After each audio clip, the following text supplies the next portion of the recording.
సనాతన ధర్మాన్ని చాలా ముందుగా మాట్లాడే వ్యక్తి నేనే అని పవన్ కళ్యాణ్ చాలా గట్టిగా స్పష్టంగా వినిపిస్తున్నారు.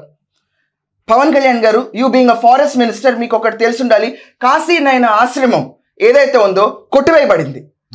ఫారెస్ట్ వాళ్ళు ఎంక్రోచ్మెంట్ ట్రీట్ చేసి ఆ ఆశ్రమాన్ని కొట్టేసినప్పుడు దాంట్లో చాలా మందికి ఫారెస్ట్లో వెళ్ళే బాటసార్లు కావనండి, చాలా మందికి అన్నదానం నిత్యాన్నదానం చేస్తున్న ఆశ్రమం అది. ఒక మహాముని ఆశ్రమం కాశీనైనా మీరు హిందూ మతాన్ని భుజాలమే చేసుకున్నారు, హైందవుల్ని కాపాడుతాను, నేను ఫోర్ ఫ్రంట్ వారియర్ని హిందూస్ కోసం అని మీరు అన్నారు. కాబట్టి ఇది మీ నోటీస్కి ఎందుకు రాలేదు? మీ శాఖలో జరిగిన సో కాల్డ్ వెంచరే ఇది. దీని Lokesh has corrected the entire thing and మళ్ళీ రీకన్స్ట్రక్షన్ కూడా మొదలు పెట్టారు.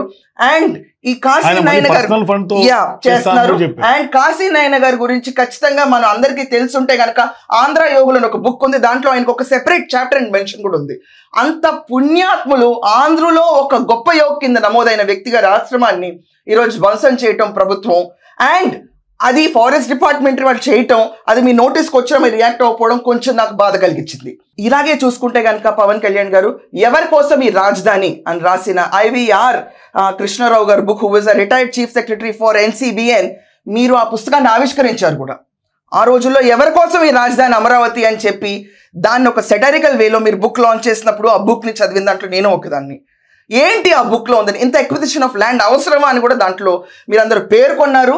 దాన్ని ఖచ్చితంగా 30,000 ఎకరాలు అమరావతికి అవసరమా అని మీరందరూ ఆ విషయాన్ని అగేన్స్ట్గా మీరు చేసిన పర్లేదు, కూటమి ప్రభుత్వంలో మళ్ళీ అమరావతిని ఎంకరేజ్ చేస్తున్నారు. ఖచ్చితంగా మీరు అన్న వర్డ్ ఒకటి నేను కన్సిడరేషన్లో తీసుకుంటాను. ఈరోజు బ్లెండ్ అయిపోయి ఉండాలి ఏ సిచ్యువేషన్లో అన్నా నిన్న మీరు అన్నారు.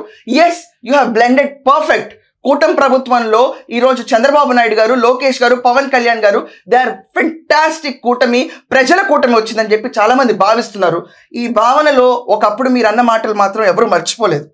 కానీ మీరు చేస్తున్న ప్రెజెంట్ ఏదైతే మంచి ఉందో ఆంధ్రప్రదేశ్కి, అది ఖచ్చితంగా గుర్తుంచుకుంటారు కూడా.